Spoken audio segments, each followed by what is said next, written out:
अ, हम कर रहे थे मानव के विकास की कहानी। और मानव का विकास जो है वो आदि काल से लेकर, जिसकी हमने बात की, आदि काल से लेकर और उसके आज तक के जो बदलते दृष्टिकोण। और उसमें हमने अभी बात की होमो इरेक्टस तक, कि होमो इरेक्टस जो है वो उसका मतलब है कि वो सीधा खड़े होकर चलने वाला प्राणी। और होमो निएंडरथल ये जर्मनी के अंदर घाटी है, वहां से ये अवशेष मिले। और उन अवशेषों के आधार पर इसका जो नाम रखा गया वो रखा गया होमो इरेक्टस। तो होमो इरेक्टस, सॉरी, निएंडरथल, इसका जो काल है ये कोई 2.3 लाख साल पहले। और उसके बाद जो है होमोसेपियंस। तो यानी कि ये मानव की लाइनेज है, जो मानव जो है ऑस्ट्रेलोपैथिकस से चलता हुआ होमो हेबिलस, होमो इरेक्टस, निएंडरथल और होमोसेपियंस।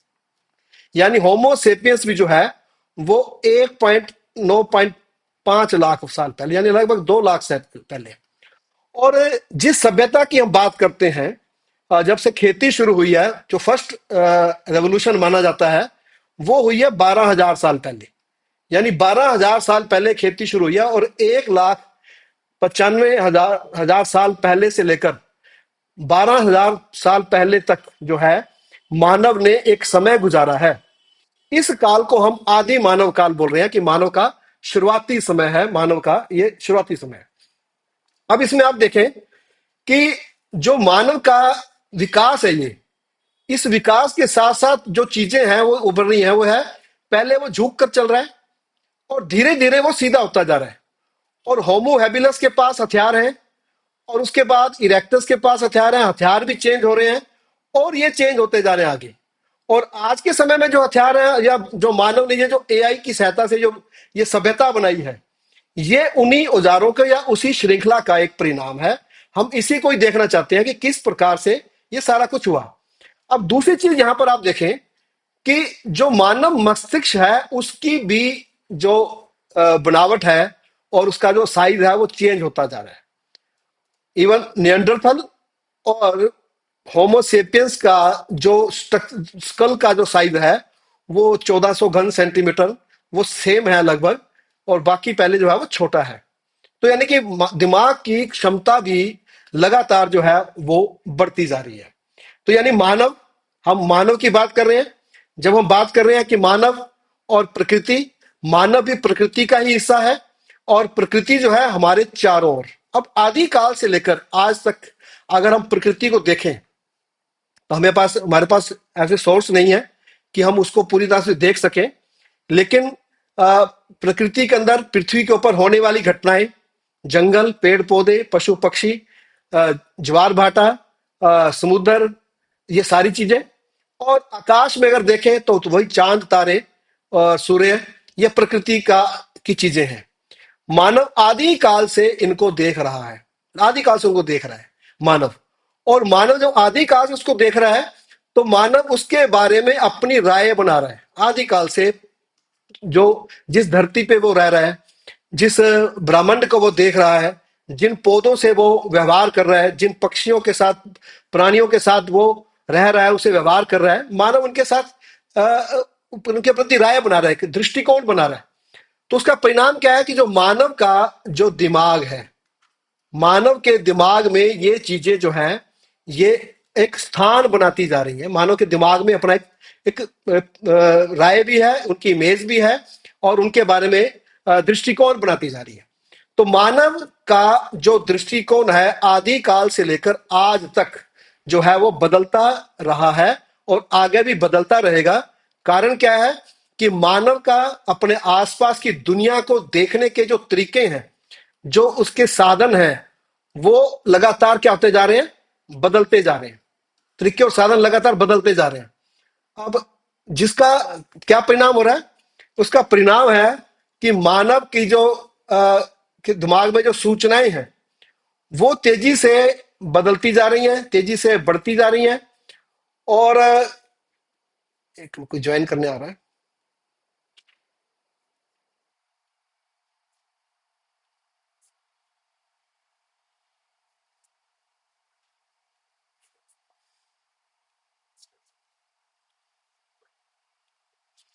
तो मानव के दृष्टिकोण बदलता जा रहा है। मानव की अब दूरबीन के साथ देख रहा है, सूक्ष्मदर्शी के साथ देख रहा है, और उसके बगैर देख रहा है।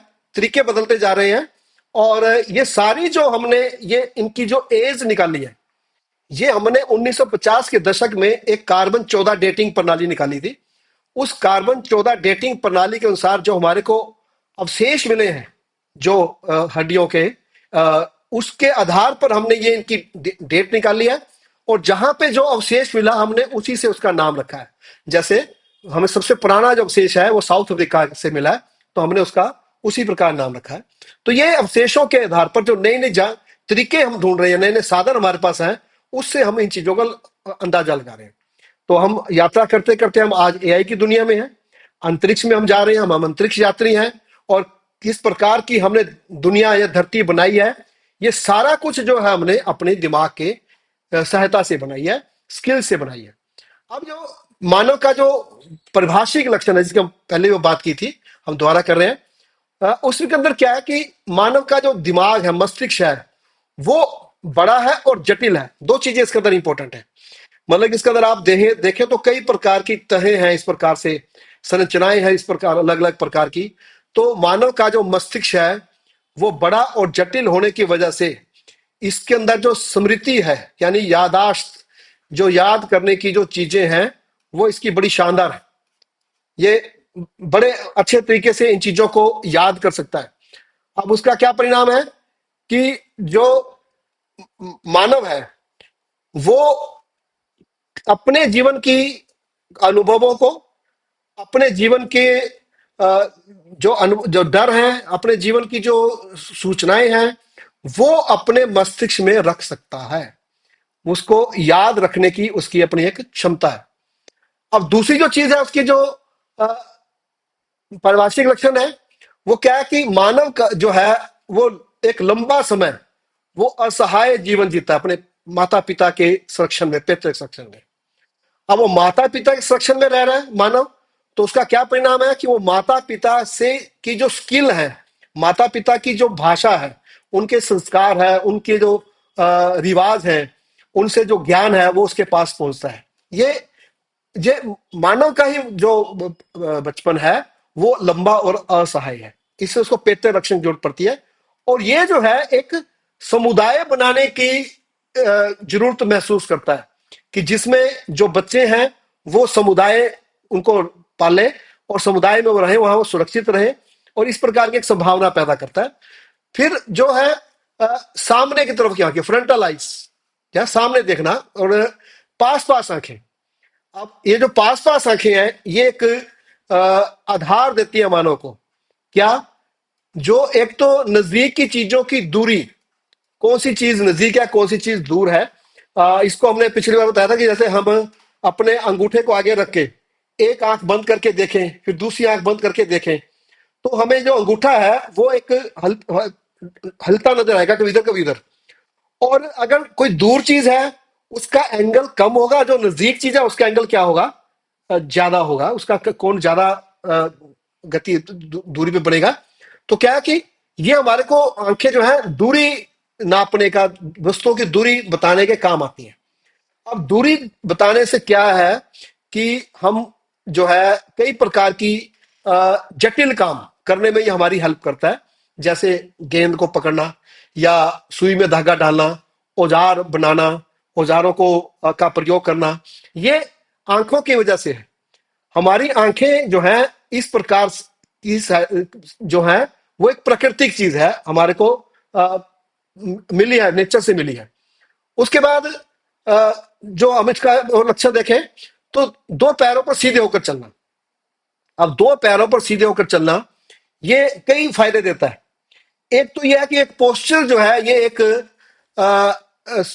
जो है जो शरीर की संरचना है उसको दृढ़ता देता है, ये एक बात। नंबर दो, आंखें सबसे ऊपर होने की वजह से दूर तक देखा जा सकता है। तीसरी चीज जो है, बाजुएं फ्री हो गई। अगर चौपाया है तो चारों चीजें यूज करेगा, लेकिन अब बाजुएं फ्री हो गई। बाजुएं फ्री होने की वजह से अब वो इन बाजुओं का प्रयोग कर सकता है और कामों के लिए, उसके जो है उसी से उसने बाद में औजार बनाए। उसको सीधा चलने की वजह से उसकी ऊर्जा कम लगती है, अब ऊर्जा कम लगती है, इसलिए वो लंबी लंबी दूरी तय कर सकता है। इसीलिए दक्षिण अफ्रीका का जो अ, से जो ऑस्ट्रेलोपैथिकस जो है, होमो ऑस्ट्रेलोपैथिकस, ये साउथ अफ्रीका से यात्रा करता हुआ यूरोप, एशिया, अमेरिका तक पहुंचा है। तो इसी वजह से हो पाया कि सीधा होकर चल रहा है। अब सीधा होकर चलने के अपने लाभ हैं, ये प्रकृति से मानव को प्राप्त हुआ है। उसके बाद ये फ्री अंगूठे, अंगूठा स्वतंत्र हो रहा है। अब ये जो अंगूठे का स्वतंत्र होना है, ये हमारे को कई लाभ देता है। निशान तो ये है ही है, लाइक का किसी को अगर सिंबल है तो अंगूठा फ्री है, इसे हम लाइक का आज के समय में प्रयोग कर रहे हैं। साथ ही साथ क्या चीज है, अंगूठे का जो स्वतंत्र होना है, ये औजारों को बनाने और औजारों का प्रयोग करने में सहायता करता है। ये नेचुरल इंस्टिंक्ट जो है वो यहां पर बनाता है। अब ये मानव के साथ ही है, बाकी किसी और प्राणी के पास ऐसा नहीं है। उसके बाद जो है भाषा का विकास। अब किसी और प्राणी के पास इतनी भाषाएं निकालने की कैपेसिटी नहीं है। मानव जो है अपनी जीभ से, तालू से, होठों से, गले का प्रयोग करते हुए विभिन्न ध्वनियां निकालता है। अब ये जो विभिन्न ध्वनियां निकालने की जो कैपेसिटी है, इससे भाषा का विकास हुआ। इससे भाषा का विकास हुआ। अब भाषा के विकास से मानव जो है अपनी बातें, अपने अनुभव, अपनी कल्पनाएं जो है वो दूसरे मानव को बता सकता था। ये बड़ा इंपॉर्टेंट चीज है यहां पर। और आज भी मानव जो है अपना सबसे ज्यादा समय जो आनंद बिताता है वो गप्पों में ही बिताता है। उसको गप्पों में आनंद आता है, अपनी बात कहने में उसको आनंद लगता है। दूसरी चीज ये क्या है कि भाषा के विकास से एक समुदाय बना, जिसको हम भाषी समुदाय बोलते हैं। हम भाषी समुदाय, एक ही भाषा बोलने वाला। अगर व्यक्ति आपका जानकार भी नहीं है, दूर है कहीं, लेकिन और आपकी भाषा को बोल रहा है और आपको वो अपना लगता है, क्योंकि आपके बीच में शब्दों को शेयर करने की, अपनी बात को शेयर करने की, अपने जो भाषा के साथ जो रिवाज बने हैं, कॉन्सेप्ट बने हैं, उनको शेयर करने की एक संभावना बन जाती है। अब इसका क्या हो गया कि हम भाषी समुदाय उभर रहे हैं एक ही क्षेत्र में। पहले तो अलग अलग समुदाय अलग अलग भाषा बोलते थे। आज के समय में तो थोड़ा राज्य का विकास हो गया, राष्ट्र राज्य आ गए, तो भाषाएं जो है वो एक पूरे देश में बोलने जाने वाली आ गई। लेकिन पहले ऐसा नहीं है। पहले अलग अलग इलाके में थोड़ी दूरी पर ही जो है भाषाएं जो है वो चेंज हो जाती थी। तो अब ये रूप ने, लेकिन हम भाषी समुदाय निकले। अब हम भाषी समुदाय जो है अब एक अपने आप को एक मानने लगे। अब ये जो परिभाषिक लक्षण है, ये मानव को दूसरे मानवों से, दूसरे प्राणियों से अलग कर रहे हैं। अब ये जो काबिलियतें आई, जो सिर्फ जिंदा रहने के लिए नहीं है, ये आसपास की दुनिया को समझने और बदलने की ताकत भी देती हैं। तभी तो है कि हमने औजार बनाए और औजारों की सहायता से आज हम जहां पर बैठे हैं, ये उसी कैपेसिटी से है जो काबिलियतें हमारे को प्रकृति ने दी है। हमारा दिमाग, हमारा स्वतंत्र अंगूठा, हमारा सीधा चलना, आंखों का पास पास होना, दिमाग की यादाश्त की कैपेसिटी, हमारे मुंह की सहायता से विभिन्न ध्वनियां निकालना, भाषा बनना, ये सारे का ही परिणाम है कि हमने अपने आसपास की दुनिया को समझा भी है और उसको बदला भी है। ये ताकत हमारे को वहां से प्राप्त हुई। ये जो सारी क्षमताएं हैं और जो विशेषताएं हैं, ये मानव को बुद्धिमान बनाती है, क्रियात्मक बनाती है, रचनात्मक बनाती है, संवेदनशील बनाती है। अब हमारे चेहरे के ऊपर एक हड्डी होती है, जो जिसको हम गालों की हड्डी भी बोल देते हैं। इसको बोलते हैं जिग्नोटोमेटिक, गाल की हड्डी। जब हम हंसते हैं तो ये फैल जाती है। सिर्फ ये जो हड्डी है ये मानव के अंदर है। हंसना जो है, हंस के अपनी बात कहना, रोकर अपनी बात कहना, ये मानव के पास है और किसी के पास नहीं है। तो एक संवेदनशील प्राणी, यादाश्त के अंदर उसके अपने समुदाय की भावनाएं, जिनके साथ वो रह रहा है, चाहे वो कोई भी है, उनके साथ उसका लगाव, ये मानव को एक संवेदनशील प्राणी बना रही है। अब ये जो मानव है, ये दूसरे प्राणियों से बिल्कुल अलग हो गया और अब उसने प्रकृति की जो शक्तियां हैं उन पर नियंत्रण करना शुरू कर दिया।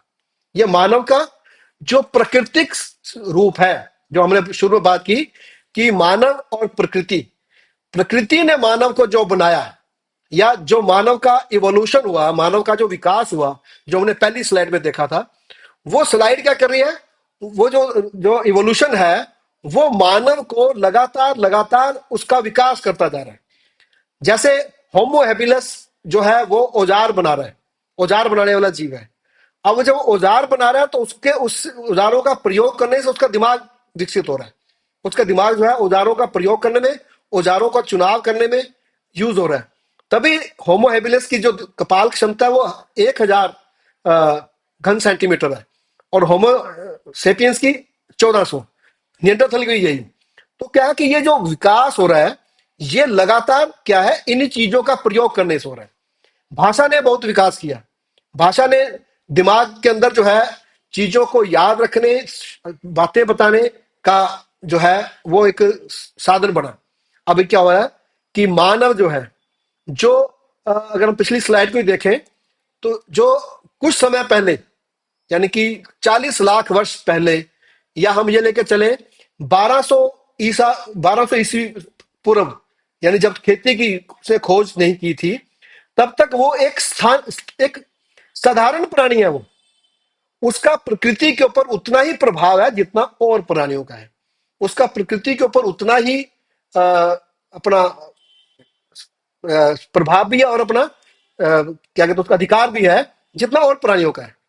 लेकिन ये मानव जो होमो सेपियंस जो आया 1-2 लाख वर्ष पहले, लगातार विकास करता करता जो है वो आज जो है वो पूरी जो सृष्टि है, जो पूरा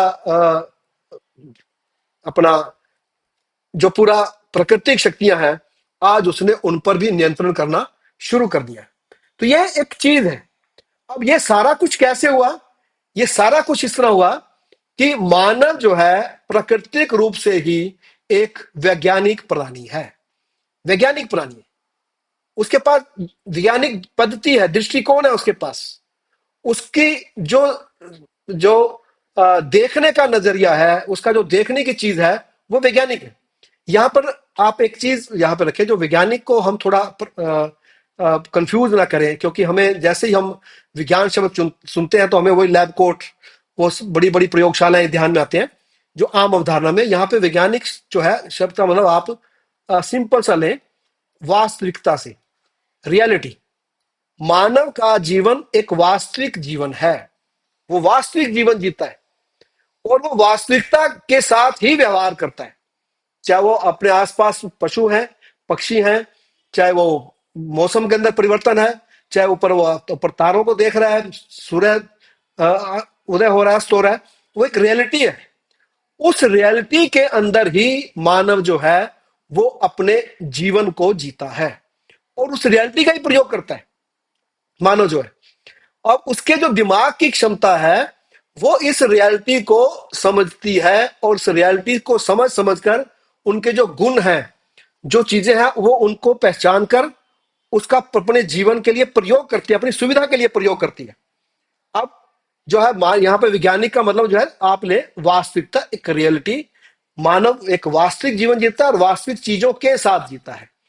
अब दूसरी चीज क्या है कि जो जो वैज्ञानिक पद्धति है या वास्तविकता के साथ जीना है, यह मानव का एक नेचुरल है, उसका इंस्टिंक्ट है, ये नेचुरल प्रवृत्ति है उसकी।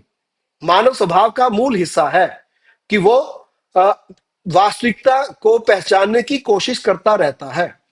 बेशक वो जितनी मर्जी बड़ी बड़ी कहानियां बनाता रहे, किससे कहानियां मिथक गढ़े, लेकिन उसका जीवन जो है वो वास्तविकता के साथ ही चलता है। अब ये जो उसके विचार हैं, जो उसकी चीजें हैं, ये बहुत पहले से ही बननी शुरू हो गई थी।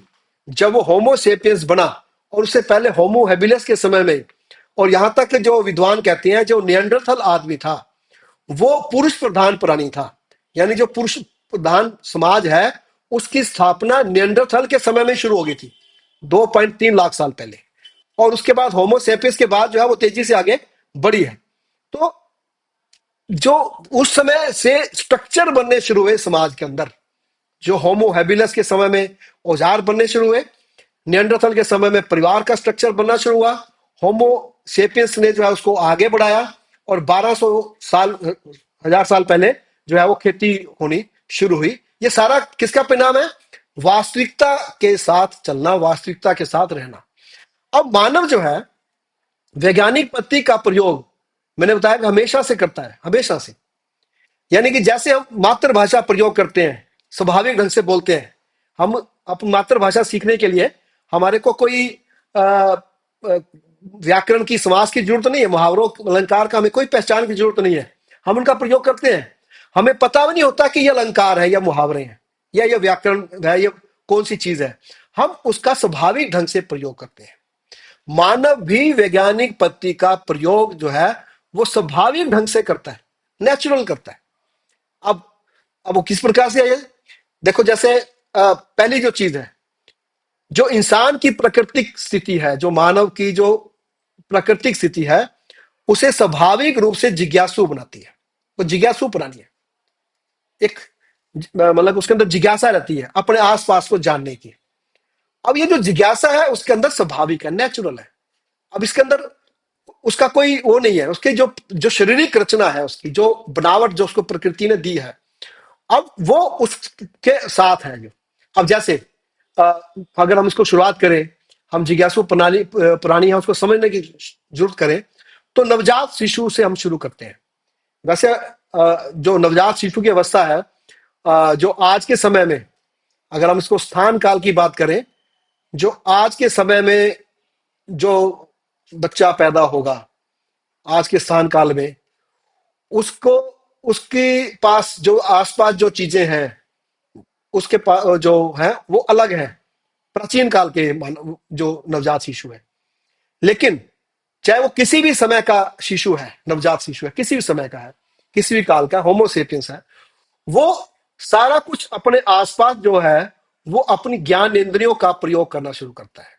ज्ञान इंद्रियों, अब ज्ञान इंद्रियों से जो भी कोई ज्ञान है वो उसके दिमाग में यादाश्त के रूप में इकट्ठा होना शुरू हो जाता है, उसकी स्मृति बननी शुरू हो जाती है। लगातार लगातार बचपन से ही जो नवजात शिशु है वो अपने हाथ पैर हिलाकर, अपने आसपास देखकर, ध्वनि को पहचान कर ये सारा कुछ करता रहता है। यानी कि जो नवजात शिशु है उसकी यादाश्त बननी जो है वो बचपन से ही, जन्म के साथ के बाद ही शुरू हो जाती है बननी। अब उसको रिटेन कितना कर पाता है वो एक बात की बात है, वो उसको द्वारा रिट्रीव कितना कर पा रहा है वो बात की बात है, लेकिन वो साथ साथ जो है सारी यादाश्त उसमें जानी शुरू हो जाती है। अब ये जो यादाश्त है, ये जो है ये उसके दिमाग में भंडार है, ज्ञान का भंडार है, सूचना का भंडार है उसके दिमाग में। और आसपास की जो चीजें देख रहा है उससे उसको जो अनुभव हो रहे हैं उसका भंडार है। जैसे जैसे वो बड़ा होता जा रहा है उसके अंदर जो ज्ञान का भंडार है, सूचनाएं जो है, उसके जो अनुभव है वो लगातार बढ़ते जा रहे हैं। यानी जो ज्ञान का भंडार है वो लगातार बड़ा होता जा रहा है, बढ़ता जा रहा है लगातार उसका। और वो जो ज्ञान का भंडार है बाद में यही भंडार जो है उसका अवचेतन मन में के रूप में काम करता है।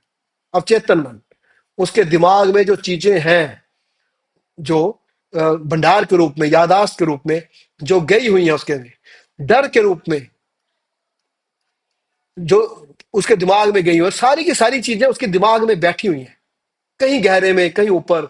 हम उसको अवचेतन मन बोल रहे हैं, जो एक्टिव नहीं है उस प्रकार से। ये जो ज्ञानेंद्रियों से जो चीजें प्राप्त हो रही हैं, हम इसको बोल रहे हैं चेतन मन। यानी दो चीजें हो गई, जो नवजात शिशु है या हम हैं, हमारे अंदर जो ज्ञानेंद्रियों से आसपास जो हम जो चीजें से हम जो ज्ञान आ रहा है, जो सूचनाएं हमारे पास आ रही हैं, वो चेतन मन इकट्ठा कर रहा है। और जो यादाश्त के रूप में है, भंडार के रूप में है, वो अवचेतन मन के रूप में है। तो दो दो चीजें हैं ये। एक, हम जैसे वर्तमान में जी रहे हैं, वर्तमान में अपने आसपास देख रहे हैं, तो नया नया चीजें दिमाग में जा रही हैं, तो वो क्या है, चेतन मन से जा रही है। और वो क्या हो रही है, वो भंडार बनती जा रही है, हमारी जो सूचनाओं का भंडार बनती जा रही है, वो अवचेतन मन है। अब दूसरी चीज इसमें क्या है कि जो जो अवचेतन मन है, क्योंकि मानव के पास क्या है, मानव जो है बड़ी उस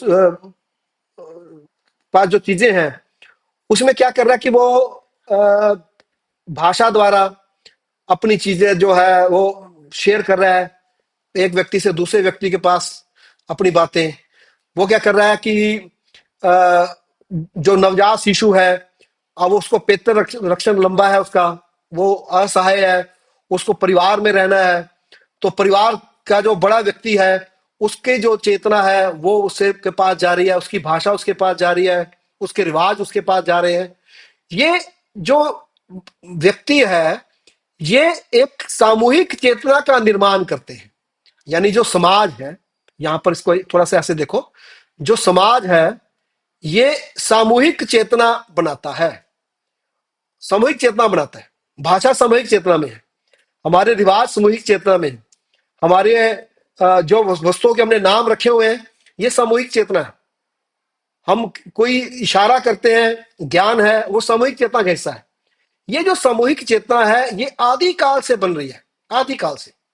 यानी कि आज जो हमारे समाज के अंदर सामूहिक चेतना है उसके अंदर आदि काल की चीजें भी शामिल हैं। जैसे मैंने आपको बताया था भी कि जो नियंडरथल आदमी है, जो है, वो पुरुष प्रधान समाज की ओर बढ़ रहा था। नियंडरथल जो औजार बनाने की कला है, औजारों का प्रयोग करने की चीज है, वो हैबिलस के पास है, होमो हैबिलिस के पास है। तो ये क्या चीज है कि आदि काल से सामूहिक चेतना जो है वो बन रही है, और आज भी समाज के अंदर बहुत सारी ऐसा ज्ञान, ऐसी नॉलेज जो है वो सामूहिक चेतना के अंदर है, जो हमारी सामूहिक सामुदायिक व्यवस्था बनाती है। सामूहिक व्यवस्था द्वारा वो चेतना में आता है, भाषा द्वारा आता है, मिथकों के द्वारा आता है, रिवाजों के द्वारा आता है, किस्से कहानियां जो समाज में चलते हैं उसके द्वारा आता है। अब आज के समय में शिक्षा व्यवस्था है तो उसके द्वारा भी सामूहिक चेतना आगे जाती है। जो स्किल है हमारे पास, कोई भी औजार चलाने का, औजार बनाने का, बर्तन बनाने का, बर्तन को प्रयोग करने का, अग्नि पैदा करने की, जो हमारे अंदर स्किल है, ये स्किल भी हमारे सामूहिक चेतना का हिस्सा है। जो हम बच्चों को बताते नहीं है कि ये कैसे होता है, बच्चे अपने आसपास की चीजों को देखकर ये सीखते रहते हैं, क्योंकि वो सामूहिक चेतना का, सामूहिक गतिविधियों का हिस्सा है। अब आर्थिक गतिविधियां जो है, अब वो भी ये चीज है।